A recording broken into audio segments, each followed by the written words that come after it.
ఆరోపణలు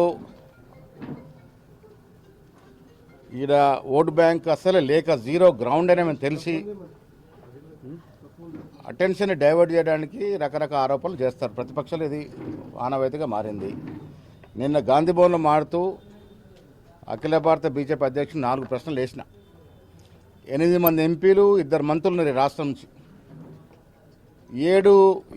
12 ఏళ్ళుగా ఏమేలుగా పెట్టారు ఈ రాష్ట్రానికి. నిన్నగాక మొన్న ప్రవేశపెట్టిన బడ్జెట్లో గుండు 0 ఇచ్చిరు తెలంగాణకి. ఏ ముఖం పెట్టుకుని రాష్ట్రానికి వచ్చింది ఆయన?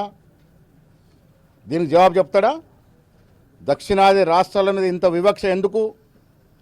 మేము ట్యాక్స్ కడుతున్నటువంటి లెక్కకు తగ్గించి మాకు వాటా ఇస్తున్నటువంటి పరిస్థితి నిజం కాదా?